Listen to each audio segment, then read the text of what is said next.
And we're creating a generation of so-called biopunks. People who like taking risks, but they do it with medicine, thoughts, ideas, share thoughts. The next Nobel-winning discovery perhaps made in the living room somewhere. Think of energy. Right now we are saying that oil is dirty. We are saying that it's about to run out, as if the Stone Age ended because we ran out of stones. But it doesn't matter. When it's expensive and dirty, we mobilize all these garage entrepreneurs around the world with new ideas about what energy should be. You know, there are the more famous examples of wind, solar, clean coal, batteries. Up in the right-hand corner is fantastic. Up in the right-hand corner is piezo power, the power you get from pressure. So when I'm walking around this stage, my steps generate a bit of energy, but we just let it go to waste now. Last year, Orange launched a pair of Wellington boots with a turbine in the heels. You can just charge your cell phone by walking around. But think big.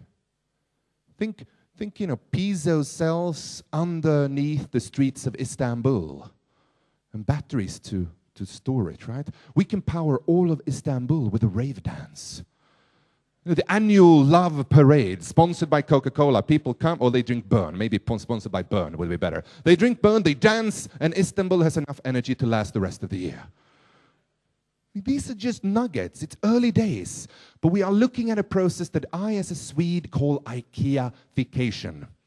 Not only because more and more people buy from IKEA, but also because IKEA took the expensive sofa and made it cheap. This is what we see happening. The expensive movie camera becomes cheap. The expensive 3D printer becomes cheap, and so on. Accessible to more and more people, changing things, driving things. People become, you know, micro-business, micro-entrepreneurs. And it's not just, let me be clear, it's not just a technological trend. Let's think of rich people's money. 50 years ago globally, if we looked in rich people's wallets, the majority of wealth, this big blue square, was inherited. Your family mattered.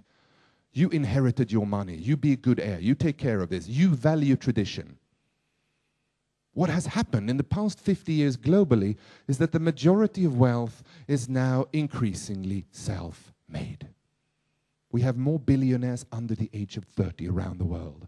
We have billionaires where there didn't used to be billionaires, millionaires where there didn't used to be millionaires. So we have a values shift, right? We used to have this quite conservative society preserving values, ideas, inheritance into a world where you are expected to change things, where you are expected to challenge the incumbents, the big brands, right? You are expected. That's what we are instilling.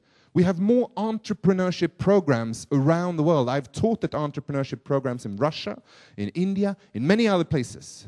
People want to become an entrepreneur. That's the glory. That's what they're looking for. Not the CEO, certainly not a politician, but somebody who changes the world with entrepreneurial ideas.